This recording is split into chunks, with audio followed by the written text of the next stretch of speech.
तो अभी हम लोगों ने ये पढ़ा कंजर्वेशन ऑफ एनर्जी, और कंजर्वेशन ऑफ एनर्जी में हम लोगों ने एक पॉइंट से दूसरे बी पॉइंट तक किसी ऑब्जेक्ट को पहुंचाया था, और उस ऑब्जेक्ट के पहुंचने पे हमें देखा था कि टोटल जो एनर्जी आ रही थी वो कितना आ रहा था, mgh आ रहा था हर एक पॉइंट के लिए। तो हम कंजर्वेटिव फोर्स के लिए कह सकते हैं कि अंडर दिस फोर्स जो वर्क डन होगा इसमें on a body, displacement between two points is independent of the path. वो पाथ पे डिपेंड नहीं करेगा, वो इंडिपेंडेंट होगा पाथ के। तो जैसे कि हमने क्या करा था, एक ऑब्जेक्ट था और उसको ए पॉइंट से बी पॉइंट तक पहुंचाना था, तो एक तो हमने लिफ्ट का यूज करा था, उसको ऊपर पहुंचाने के लिए, बी पॉइंट तक पहुंचाने के लिए लिफ्ट का यूज करा था। तो लिफ्ट के साथ साथ हम लोगों ने एक स्टेयर का भी यूज करा था। दूसरे तरीके से स्टेयर से भी पहुंचा सकते हैं ए से बी पॉइंट पे, एक तो लिफ्ट की मदद से पहुंचा सकते हैं, एक स्टेयर्स की मदद से पहुंचा सकते हैं, और ए से बी पॉइंट तक एक दूसरा तरीका हमारा क्या हो सकता है, हेलीकॉप्टर से भी पहुंचा सकते हैं। ठीक, तो बाई प्लेन से भी हम पहुंचा सकते हैं। तो तीनों पाथ के लिए ए से बी तक हम लोग का क्या आया था, एनर्जी सेम आई थी। ठीक है, तो अगर पाथ पे डिपेंड ना करे जब कोई एनर्जी, तो या कोई फोर्स, तो उसको बोला जाएगा कंजर्वेटिव फोर्स। तो नेचर में ऐसे कंजर्वेटिव फोर्स के जो दो एग्जाम्पल हैं हमारे पास, कौन कौन से हैं? नंबर पहला है ग्रेविटेशनल फोर्स। ग्रेविटेशनल फोर्स, तो ग्रेविटेशनल फोर्स भी एक तरह का कैसा फोर्स है, कंजर्वेटिव फोर्स है। ठीक है, कंजर्वेटिव फोर्स के साथ साथ दूसरा आपका कौन सा फोर्स, इलेक्ट्रिक फोर्स। तो इलेक्ट्रिकल फोर्स भी आपका एक कंजर्वेटिव फोर्स है। ठीक, जो इंडिपेंडेंट होते हैं पाथ के, ए से बी तक ले जाने में ये तीनों, ये फोर्सेस क्या करते हैं, ये पाथ पे डिपेंड नहीं करते। आपने देखा भी होगा जब ग्रेविटी किसी चीज को क्या करती है, पुल करती है, अपनी तरफ खींचती है, तो वहां पर जी रहता है, एक्सेलरेशन हर जगह से। ठीक है, तो ये दोनों आपके कैसे हो गए, एक कंजर्वेटिव फोर्स है। फिर आता है आपके पास नॉन कंजर्वेटिव फोर्स। बताइए नॉन कंजर्वेटिव फोर्स क्या होगा, नॉन कंजर्वेटिव फोर्स। अब नॉन कंजर्वेटिव फोर्स का जो एग्जांपल है उससे आप समझ जाओगे कि ये क्या करते हैं, पाथ पे डिपेंड करते हैं। जैसे फ्रिक्शन, तो फ्रिक्शन किसका एग्जांपल हो जाएगा, ये हो जाएगा आपका नॉन कंजर्वेटिव फोर्स का। अगर आपका सरफेस कैसा है, रफ है, स्मूथ है, तो अगर फ्रिक्शन क्या होगा, कम ज्यादा लगेगा, फ्रिक्शन डिक्रीज होगा या इंक्रीज होगा। तो फ्रिक्शन में जो इंक्रीज होने का जो कंडीशन है या डिक्रीज होने का कंडीशन है वो क्या है, पाथ पे डिपेंड करेगा। जो जो पाथ पे डिपेंड करेगा वो कैसा फोर्स होगा, नॉन कंजर्वेटिव फोर्स होगा। तो नॉन कंजर्वेटिव फोर्स होंगे वो फोर्स जो क्या करेंगे, डिपेंड ऑन या डिपेंड ऑफ द पाथ, जो पाथ पे डिपेंड करेंगे। ठीक है, अब जब हम क्या करते हैं कि एक पॉइंट जहां से स्टार्ट कर रहा है अपनी पोजीशन को चलना, तो उसको हम कौन सा पॉइंट कह सकते हैं, इनिशियल। क्या कह सकते हैं, इनिशियल। और यहां तक पहुंचने वाला जो पॉइंट है वो कौन सा, आपका फाइनल, है ना। तो जो इनिशियल से लेकर और फाइनल पोजीशन तक जो डिस्प्लेसमेंट होता है, तो अब किसी फोर्स से हम उसको लेके जा रहे हैं, जैसे फोर्स लगाया और यहां से लिफ्ट से उसको ऊपर पहुंचा दिया, इनिशियल से फाइनल पॉइंट तक पहुंचा। स्टेयर की मदद से आपने उठा करके उसको पहुंचा दिया, तो वो भी आपका इनिशियल से फाइनल पॉइंट तक डिस्प्लेसमेंट हो गया। तो इनिशियल से फाइनल फाइनल पॉइंट तक का जो डिस्प्लेसमेंट होता है, तो उसको हम क्या बोलते हैं, वर्क। तो work is equal to force multiplication by displacement. और डिस्प्लेसमेंट कहां से कहां तक का, डिस्प्लेसमेंट, हाँ, displacement of a body between initial to final position, initial to final position. तो एक तरह से अगर हम नॉन कंजर्वेटिव या कंजर्वेटिव फोर्स के बारे में बात कर रहे हैं, तो अगर हमें वो फोर्स पता है तो वहां से हम वर्क को भी कैलकुलेट कर सकते हैं, क्योंकि फोर्स फ्रिक्शन का है तो भी वर्क हो सकता है, फोर्स ग्रेविटेशनल फोर्स का है, इलेक्ट्रिक फोर्स का है, तो भी वहां पे वर्क हम कैलकुलेट कर सकते हैं। समझ पा रहे हो?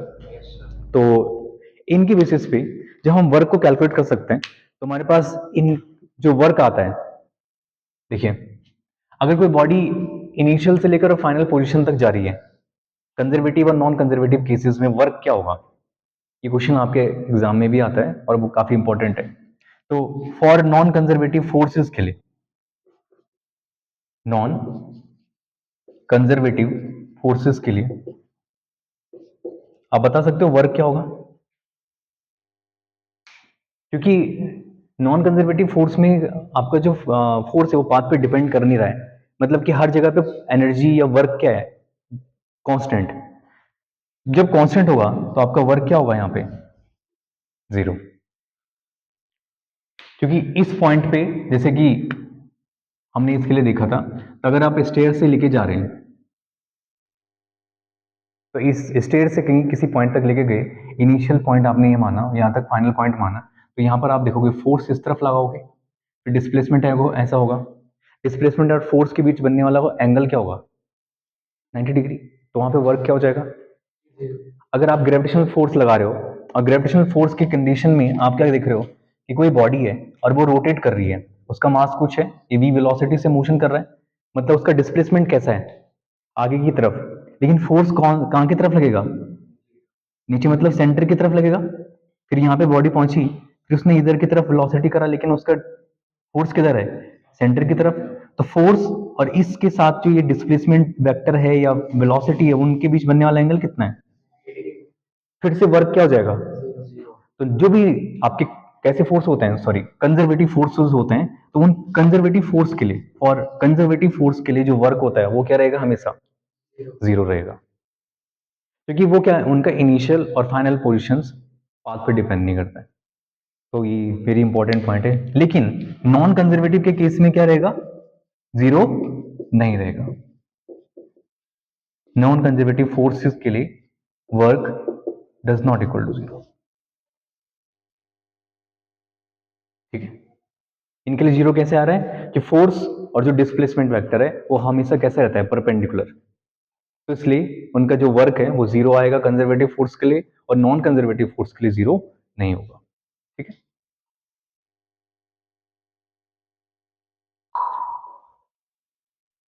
अच्छा, एक क्वेश्चन कभी आप लोगों ने सुना होगा कि कुली जो काम करता है उसका वर्क क्या होता है, उसका वर्क भी जीरो होता है ना, सामान उठाता है ना अपने सिर पे और सामान लेके जाता है, लेकिन जब वो सामान लेके जाता है तो फोर्स उसका ऊपर की तरफ लगता है और डिस्प्लेसमेंट आगे की तरफ लगता है। तो अब फोर्स ऊपर और डिस्प्लेसमेंट अगर इधर, तो 90 डिग्री का एंगल बन रहा है, लेकिन कुली पैसे तो लेता ही है, बताओ क्यों लेता होगा। पैसे इसलिए ले रहा है क्योंकि कुली जिस सरफेस पे चल रहा है वहां पे फ्रिक्शन भी लगता है। तो कूली वाला जो एग्जाम्पल है उसका भी तोड़ निकाल दिया है उन्होंने, कि कूली पैसे इसलिए लेता है कि कूली के पास कौन सा फोर्स है, फिर नॉन कंजर्वेटिव फोर्स भी है।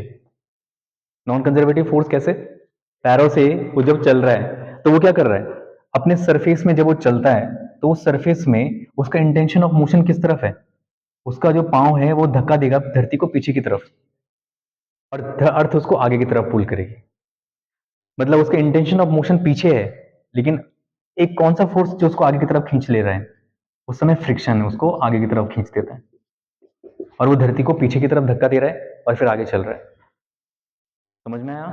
तो कूली के वाले एग्जाम्पल में अभी एक हाल ही में कंपटीशन एग्जाम में पूछा भी था कि कूली का जो अपवर्ड या कोई भी सामान वामान ले जाते हैं वहां पे तो वर्क जीरो है, लेकिन रीजन में लिख दिया था, लेकिन जो कूली है वो तब भी कुछ काम करता है, तब वहां पे वर्क कहाँ से आ जाता है, तो वर्क कहाँ से आता है, फ्रिक्शन की वजह से। समझ गए। तो ये आपके जनरल नॉलेज के लिए।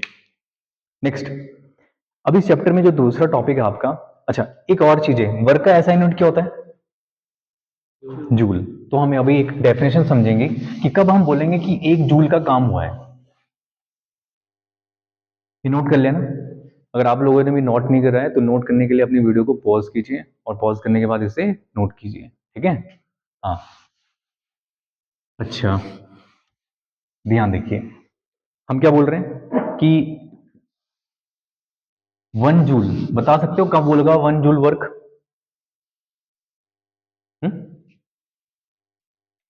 कब होगा 1 joule work,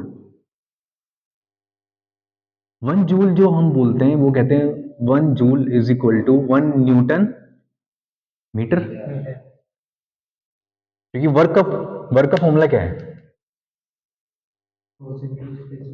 yes, definition of 1 joule. तो 1 जूल के लिए हम लिख सकते हैं कि वर्क इज इक्वल टू क्या होता है? फोर्स मल्टीप्लिकेशन बाय डिस्प्लेसमेंट, है ना? और फोर्स है आपका F और डिस्प्लेसमेंट है S, तो यहां से क्या बन गया? Newton metre. और इसको क्या बोल सकते हैं हम? ये कहते हैं जूल। तो 1 जूल कौन सा काम है? जब किसी ऑब्जेक्ट पे 1 न्यूटन का फोर्स लगे और वो 1 मीटर डिस्टेंस तक या 1 मीटर तक डिस्प्लेस हो जाए। समझ गए? मतलब मैं अगर किसी ऑब्जेक्ट को 1 न्यूटन का फोर्स लगा रहा हूं, अब आपको पता है फोर्स 1 न्यूटन लग सकता है ना? वो भी कैलकुलेट हो सकता है। तो 1 न्यूटन का अगर फोर्स लग जाए और बॉडी 1 मीटर डिस्टेंस ट्रैवल करे तो उसको बोला जाएगा 1 joule work.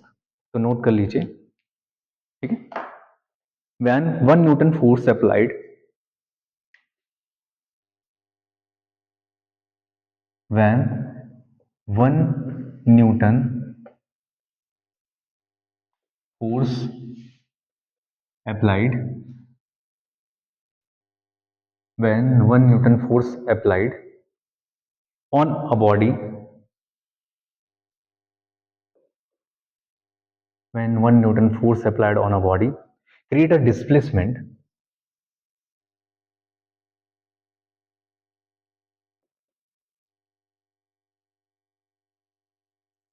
create a displacement, ठीक है? कितना? यूनिटी, ठीक है? create displacement of 1 meter, 1 meter, ठीक है? in the direction of force। ये ध्यान रखना, ये वेरी इंपॉर्टेंट लाइन है, in the direction of force.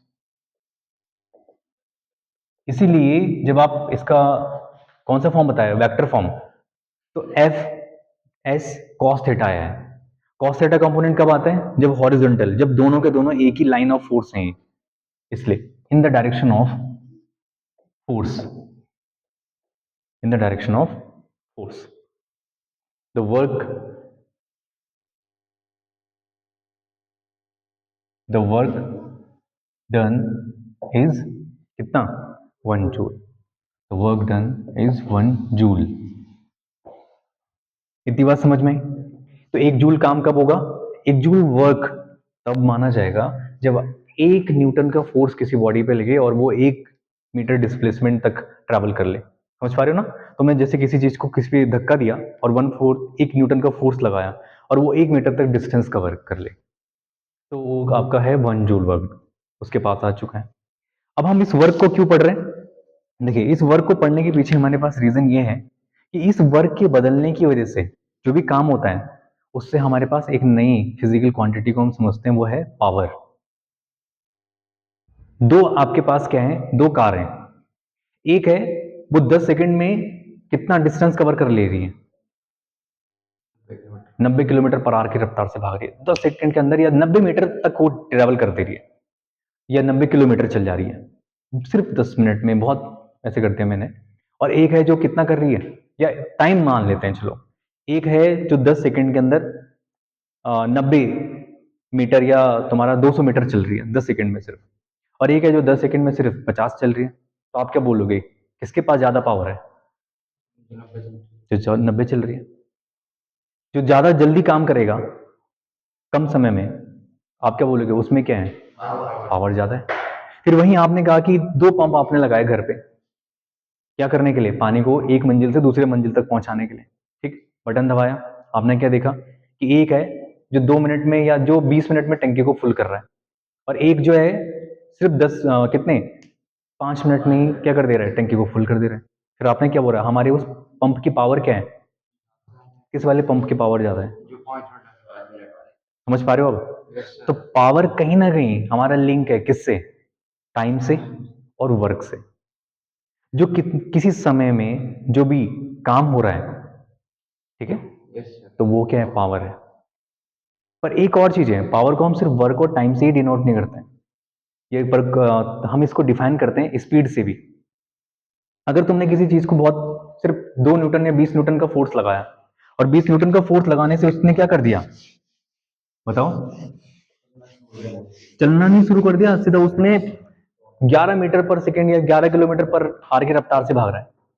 और एक है जिसमें आपने सिर्फ थोड़ा सा धक्का दिया या 20 न्यूटन का फोर्स लगाया और वो 50 किलोमीटर पर आर की रफ्तार से भाग रहा है। तो आपने क्या देखा, जो ज्यादा तेज चल रहा है उसी टाइम में एक ऑब्जेक्ट है और ये क्या कर रही है, ये 10 सेकंड में 150 किलोमीटर पर आवर भाग रहा है, ठीक है, ये उसकी स्पीड है। एक वही है, उसी 10 सेकंड में एक दूसरी ऑब्जेक्ट है और वो दूसरी ऑब्जेक्ट क्या कर रही है, वो सिर्फ 100 किलोमीटर पर आवर की रफ्तार से भाग रही है। सेम टाइम दोनों के लिए सेम है। आप क्या बोलोगे, किसमें पावर ज्यादा है? समझ पा रहे हो? अगर टाइम सेम है पर स्पीड बदल रही है तो भी आप पावर कैलकुलेट कर सकते हो, ठीक है? Yes sir. तो हम क्या कहेंगे, नेक्स्ट जो हमारा टॉपिक भी है वो है पावर, ठीक। तो आप इसमें लिख लीजिए पावर, ठीक। तो पावर को हम क्या कह सकते हैं, पावर को हम कहते हैं power is equal to the rate of change of work done. Power is equal to work done upon time. अब पावर को किससे डिनोट करते हैं, पी से, और P is equal to develop upon T. और वर्क का मैंने अभी बताया, वर्क ऐसा यूनिट क्या होता है, जूल, और टाइम का क्या होता है, सेकंड। तो हम जनरली इसको क्या लिखते हैं, जूल पर सेकंड।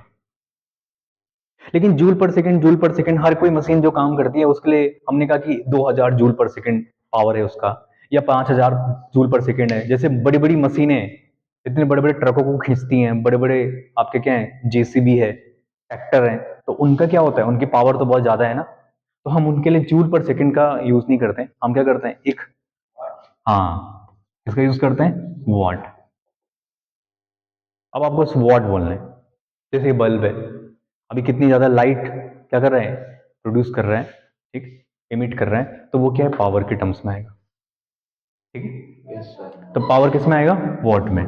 तो ये वॉट कहाँ से आया, एक साइंटिस्ट थे जिनका नाम था जेम्स वॉट, तो उनके ऑनर में पावर की जो यूनिट है वो वॉट रखी गई। क्योंकि वो बचपन में बहुत मजेदार खेल खेल रहे थे, तो उन्होंने देखा कि उनकी मम्मी किचन में कुछ चाय वाय बना रही थी, और केतली का जो ढक्कन था वो धीरे धीरे कभी ऊपर उठ रहा, कभी नीचे जा रहा, कभी ऊपर उठ रहा, नीचे जा रहा। उसने कहा कि भाई स्टीम में इतनी ज्यादा पावर है, बस हो जाओगी वहां से स्टीम इंजन की।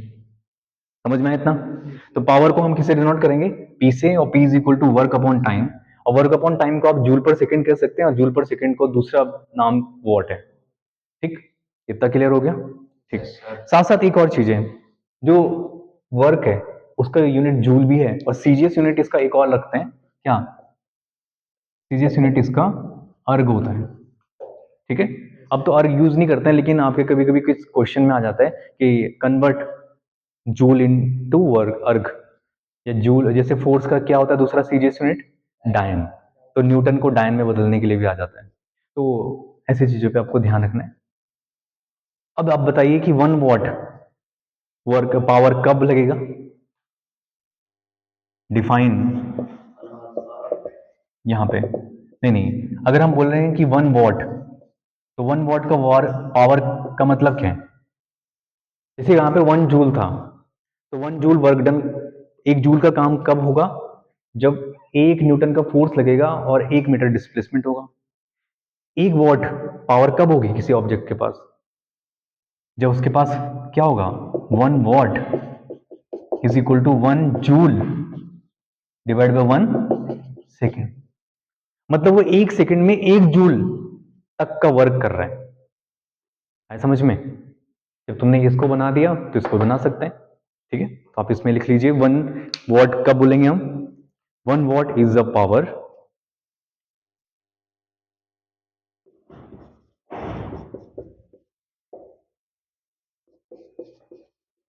1 वॉट इज अ पावर, ठीक है, 1 watt is a power of that machine,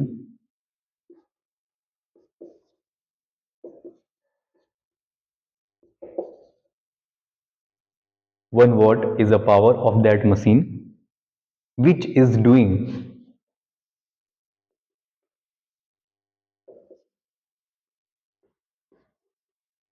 which is doing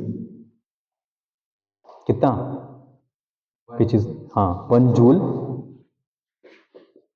which is doing 1 joule, ठीक है, वर्क एवरी सेकेंड, हर एक सेकेंड में वो कितना वर्क कर रहा है, 1 जूल का वर्क कर रहा है, तो आप उसको बोलोगे 1 वॉट, ठीक है। तो अब जनरली आप इसको वॉट में यूज करते हो, और आपका जो प्रैक्टिकल यूनिट होती है पावर की, तो आप किस में यूज करते हो, किलोवाट में। प्रैक्टिकल यूनिट क्या है इसकी, kilowatt. Practical unit of power वो हो जाती है आपके किलोवाट में, और किलोवाट को आप क्या लिखते हैं, कि डब्ल्यू, ठीक है। तो ये किलोवाट हो जाते हैं। तो ये तो हम लोगों ने डिफाइन कर दिया पावर को किसमें, वर्क और टाइम के रिस्पेक्ट में। अभी मैंने क्या कहा कि जब स्पीड भी बढ़ती है, स्पीड में चेंज आता है, तो स्पीड के चेंज आने की वजह से वो कैसे आता है, फोर्स लगने की वजह से। जैसे कोई इंजन है और इतना छोटा सा इंजन इतनी बड़ी ट्रेन को खींच ले रहा है, समझ रहे हो, तो अब उसमें है क्या, इंजन में पावर है।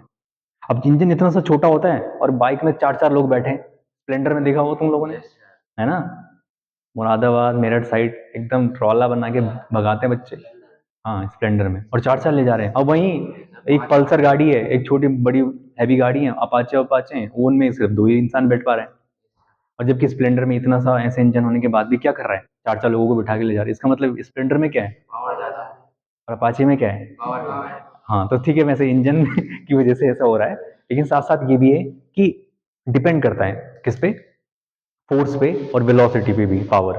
तो हम एक पावर का एक फॉर्मूला जनरेट करेंगे, किसके टर्म्स में बताओ, फोर्स और वेलोसिटी के टर्म्स में। तो आप लिख लीजिए power in terms of force and velocity, power in terms of force and velocity, power in terms of F and V. बताइए अब कैसे निकलेगा फोर्स और वेलोसिटी के टर्म्स में, इसी फॉर्मूले से निकल जाएगा। अभी हमने लिखा power is equal to W upon, और वर्क कितना होता है, force into displacement, F into S upon time, और डिस्प्लेसमेंट अपॉन टाइम क्या होता है, वेलोसिटी, हो गया। P is equal to force into velocity. चिंता मत करो, अभी मेरे पास बहुत सारे क्वेश्चन है ना, खुश हो रहे हो तुम लोग, चलो। तो फोर्स इंटू वेलोसिटी के टर्म्स में, तो इसका मतलब ये भी है कि पावर भी, पावर वैसे वेक्टर क्वांटिटी नहीं है, स्केलर है, लेकिन फोर्स जिस तरफ लगेगा उसी तरफ वेलोसिटी होगी, और फोर्स और वेलोसिटी दोनों के दोनों सेम डायरेक्शन में होंगे, ठीक है। वर्क के केस में भी डिस्प्लेसमेंट और पावर, फोर्स, फोर्स दोनों के दोनों एक डायरेक्शन में होने चाहिए वर्क के केस में भी, और पावर के केस में भी F and V are in same direction, F and V are in same direction. अब आता है तुम्हारा एप्लीकेशन बेस्ड, किसमें, पावर का, जो तुम लोग यूज करते हो। अब कोई गया दुकान में, तो आपने क्या करा, दुकान वाले से पूछा भैया एक पंप चाहिए, उसने कहा ठीक है, ठीक, पंप ले लिया। आपने बोला पंप कितना पावर का है, उसने कहा कि जो तुम्हारा पंप है वो 120 वॉट का है। अब 120 बोल दिया, आप घर गए, आपने क्या करा, उसको फिट करा कहीं पे, और फिट कर दे किसमें, किसी टैंकर में, ये वाटर टैंकर है, क्योंकि उसको करना है। अब आपको पता है कि पावर यहाँ पे आप क्या करते हैं, किसी एक तो बटन दबाते हैं, एक इसमें खींचने वाला भी होता है। सपोज आपने कोई मास को इसमें लटका रखा है, एम मास को, देखा कभी, जैसे खींचने वाला होता है, जनरेटर, पावर जनरेटर, जिसमें डीजल वीजल भरते हैं और फिर वो इलेक्ट्रिसिटी जनरेट कर देता है। सेम है, उसी का यूज हम पावर, पानी को पंप करने के लिए भी कर सकते हैं, खेतों वेतों में करते हैं लोग, और फिर उसको ऐसे खड़ खड़ और फिर खींचते हैं और जब खींचते हैं एकदम तेजी से बोरिंग से पानी निकालने के लिए, तो अब फिर वो क्या करता है, दूसरा जहां से वो कनेक्ट हो रखा है और ऊपर सपोज मान लिया आपने एक टंकी रखी हुई है और उस टंकी में क्या कर रहे हैं, ये पानी पहुंच रहा है, पर टंकी का मास अलग है, यहां से खींचने वाले ऑब्जेक्ट का मास अलग है। बहुत मतलब जनरल एप्लीकेशन है ये तो। अब आपने क्या करा, इस मास का अगर ये m है तो आपको पता है इसमें वेट कितना होगा, mg, और ये पत्थर नीचे की तरफ आएगा तो mg, तो यहां पर जो वर्क होगा वो कितना होगा, mgh1 मान लो इसको, ये जो वर्क होगा। पर ये वर्क कौन सा होगा, वर्क डन इसमें ऑन द पंप, ये पंप पर होने वाला काम होगा, पंप पर। और फिर पंप आगे वाटर को ऊपर की तरफ पहुंचाएगा, तब पंप पर यहां पर जो काम होगा, यहां पे जो वर्क आएगा वो कितना आएगा, मान लें सपोज ये हाइट h2 है तो यहां पर वर्क कितना आएगा, mgh2। हम ये छोटे छोटे कॉन्सेप्ट पढ़ चुके हैं वैसे, मतलब कि वर्क को हम ऐसे mg की फॉर्म में निकाल सकते हैं, है ना, और हाइट अगर ऐसी है तो mgh लिख सकते हैं, h2 इसके लिए मान लिया, h1 इसके लिए मान सकते हैं।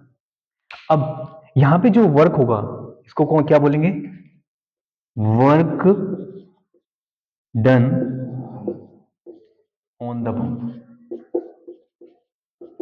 ये कौन सा होगा, work done by the pump, work done by the pump. ये पंप पर काम हो रहा है, ये पंप के द्वारा काम हो रहा है, समझ पा रहे हो, अब थोड़ा सा दो टर्म। अब इसको क्या बोला जाएगा, इनपुट, इस पावर को क्या बोला जाएगा, इनपुट, और इसको क्या बोला जाएगा, आउटपुट। पहले कह रहा हूं नोड्स ऐसे, कोटा जैसे, तो यहां से क्या आएगा आपका, ये कौन सा पावर होगा, इनपुट पावर, इनपुट पावर। कैसे बताओगे आप कि हमारा पंप इतना अच्छा है, आपने देखा कि इनपुट मैंने इतना दिया और आउटपुट में उसने इतना काम कर दिया, और ये कौन सा होगा फिर पावर यहां पर जो आएगा, आउटपुट। आप समझे, लेकिन अब तुम्हारे जो दुकान वाला था उसने बोला कि 120 वॉट का पावर का है पंप, इसका मतलब ये क्या हुआ, क्या था वो वर्ड। अब आपको समझ में आया कि पंप को चलाने के लिए मुझे कितना चाहिए, 120। जब आपने यहां से कैलकुलेट करा वर्क तो आपने क्या देखा, इसने सिर्फ 80 वॉट का काम करा, 80 वॉट का पावर आउटपुट में दिया। अब आपको समझ आ गया कि कभी भी इनपुट पावर आउटपुट पावर के बराबर नहीं हो सकते, कि पूरा का पूरा आपने 120 वॉट का इनपुट दिया और आउटपुट में भी 120 वॉट पावर आ गया, भाई नहीं, ऐसे नहीं हो सकता। और ऐसा होगा तो फिर आंसर बहुत स्पेशल केस होता है, तो उसको कौन से इंजन कहते हैं, कार्नोट इंजन, थर्मोडायनेमिक्स में हम इसको पढ़ेंगे। लेकिन अब यहां से समझिए क्या है, इनपुट पावर और आउटपुट पावर के बेसिस में पता चलेगा कि आपका पंप, ये क्या है, पंप वो कितना ज्यादा अच्छा है या बेकार है। तो फिर हम उस टर्म को क्या बोलते हैं, यहां पे उसको कहते हैं efficiency.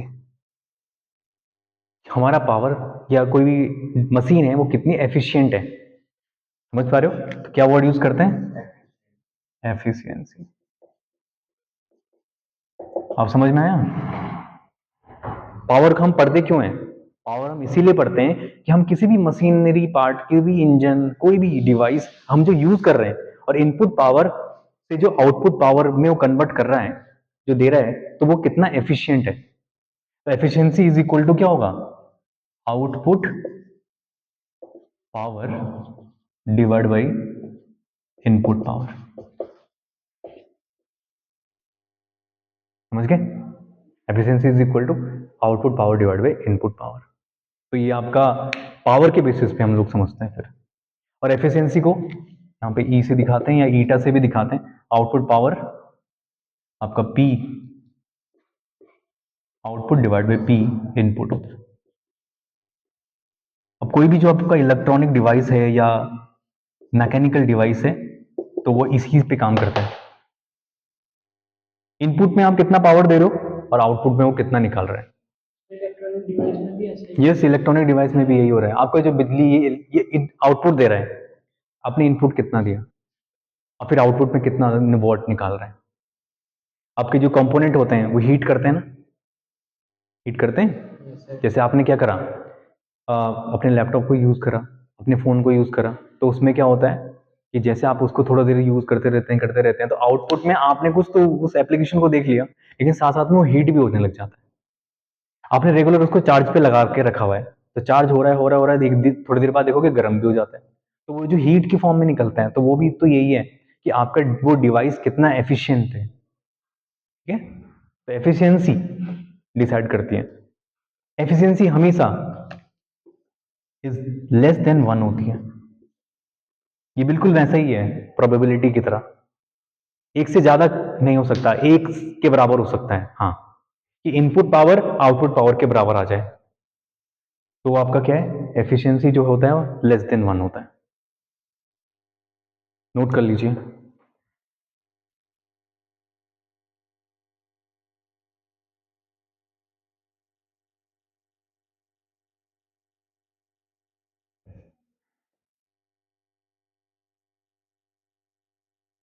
A pump on the ground floor of a building can pump up water, fill the tank of volume 30 meter cube in 15 minutes. If the tank is 40 meter above the ground and efficiency of pump is 30%, how much electric power is consumed by? अब जो एक pump है, इसमें तुम्हें क्या करना है, power calculate करना है, electric power. Electric power is consumed by pump. अब बताओ यहाँ पे क्या निकालना है? नहीं, इनपुट पावर निकालना है या आउटपुट पावर निकालना है? Input power. इनपुट पावर क्यों? क्योंकि इलेक्ट्रिक करंट या इलेक्ट्रिक पावर जो होगी कंज्यूम होगी वो इनपुट होगा, और इनपुट फिर कहां लगेगा? आउटपुट में लगेगा। तो आपके पास क्या आ जाएगा? यहां से एक तो चीज तुम्हारे पास क्या है, अब इसमें सोचना क्या है कि इनपुट पावर लगेगा। अब इनपुट पावर के लिए तुम्हें क्या करनी पड़ेगी? कुछ चीजें। इसमें एक इंपॉर्टेंट है थिंकिंग प्रोसेस, क्योंकि ये क्वेश्चन आपका क्या है, ये जेई लेवल का क्वेश्चन है। अब आपको क्या करना पड़ेगा, इसमें सोचना पड़ेगा। ये थिंकिंग प्रोसेस आपका आना चाहिए क्या, कि मेरे पास जो एफिशिएंसी है वो है P out upon P input. लेकिन अब वहां पे एफिशिएंसी तो है, पर पी आउटपुट नहीं है, पी इनपुट नहीं है। फिर यहाँ पे वॉल्यूम है, यहाँ पे टाइम है, और वहां पर हाइट है। जब आपके पास टाइम हो तो पावर का कौन सा फॉर्मूला यूज कर सकते हो? Work upon time. अब वहां पे वर्क अपॉन टाइम अगर आप यूज करते हो, तो वर्क अपॉन टाइम में आप आउटपुट का यूज करोगे वर्क अपॉन टाइम, पर वर्क के लिए क्या चाहिए फिर? Force into displacement. अब आपने फोर्स लगाया और डिस्प्लेसमेंट आपका हाइट आ गया, टाइम में आपका टी आ गया। धीरे धीरे धीरे आप क्या कर रहे हो, उस प्रॉब्लम की जड़ तक पहुंचने की कोशिश कर रहे हो। फिर यहां पे आप फोर्स लगाओगे। अब आपका टैंक है, उसका मास, मास के बारे में कोई इंफॉर्मेशन है? नहीं, पर लेकिन जी तो लगा सकते हो, M into G into H upon time, force को। अब मास को कैसे कैलकुलेट कर सकते हैं बताओ? मास को कैलकुलेट कर सकते हैं डेंसिटी और वॉल्यूम से। आप समझ पा रहे हो कि आपसे क्वेश्चन की डिमांड क्या है? क्वेश्चन डिमांड यही कि आप कहां तक कितने मैनिपुलेट हो सकते हो, अपने क्वेश्चन को कहां से किस लेवल तक लेके जा सकते हो। तो मास को आप क्या लिख सकते हो? Density is equal to mass upon volume. तो यहां से मास इज इक्वल टू क्या हो जाएगा? Mass is equal to density multiplication by volume. अब ये क्या है, ग्राउंड फ्लोर में है, पंप में वाटर है, वाटर का डेंसिटी क्या होता है?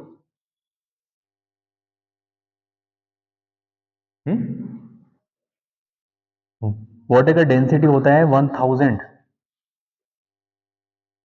1000 किलोग्राम पर मीटर क्यूब। जब क्या माना गया कि 1 मीटर क्यूब का बॉक्स बनाते हैं, तो 1 मीटर क्यूब के अंदर कितना पानी आता है? 1000। आप लीटर में उसको पढ़ते होंगे, पढ़ा है कन्वर्जन, कि 1 metre cube is equal to 1000 litre. किसी वॉल्यूम में इतना पानी आता है। जब आप सरफेस एरिया एंड वॉल्यूम पे क्वेश्चंस करते होंगे कभी मैथ्स के, तो इस लीटर को हम मास केजी में कन्वर्ट कर सकते हैं, अप्रोक्सीमेट लीटर केजी के ही बराबर होता है। तो इसलिए 1 मीटर क्यूब किसके बराबर हो गया, 1000 केजी के। तो यहां से केजी अपॉन मीटर क्यूब क्या आ जाएगा, डेंसिटी। तो डेंसिटी ऑफ वाटर हो जाता है 1000 और मल्टीप्लिकेशन बाई वॉल्यूम आपको पता है 30 मीटर क्यूब गिवन है, पता है। इसका मतलब आपने मास निकाल लिया। जब आपके पास मास पता चल जाएगा, ये क्या है आपके पास मास, तो इस मास को फिर आप यहां पुट कर सकते हैं, पी आउटपुट आ जाएगा। पी आउटपुट आ गया तो एफिशिएंसी से पी इनपुट आ जाएगा। लेकिन आप क्वेश्चन को लिखते कैसे, क्योंकि आपको तो क्वेश्चन को लिख करके अच्छा नंबर भी तो लाने हैं। तो सॉल्यूशन में आप जाएंगे, सबसे पहले आप मास के बारे में लिखेंगे कि mass is equal to density multiplication by volume.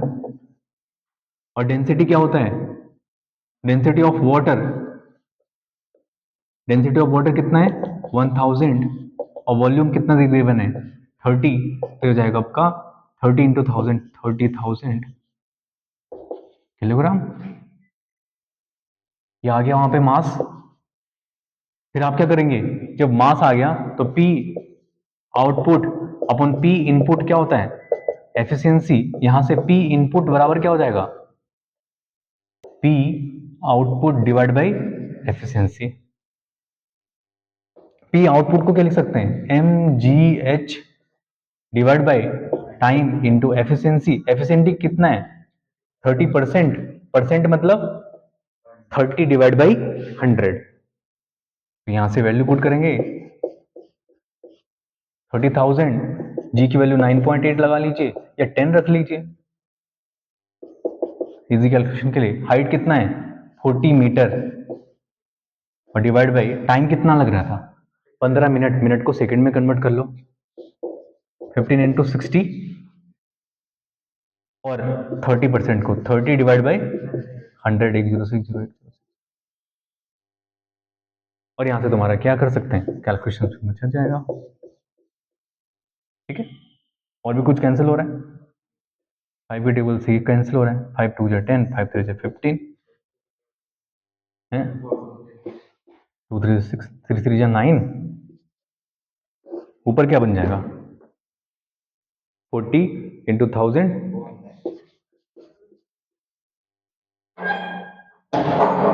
4 और 1 5 जीरो। ठीक है, और इससे इसको डिवाइड देंगे तो कितना आएगा 9 4 जो 36, फिर 9 4 जो 36, 4 4 डबल जीरो और 4 4 डबल जीरो वॉट, तो ये लगभग आपका आ जाएगा 4.4 किलो वॉट तक का पावर आ जाएगा। समझ पा रहे हो, तो ये आपका आ जाएगा। इस तरह से किसी क्वेश्चन के अप्रोच तक पहुंचते हैं। ओके, चलिए।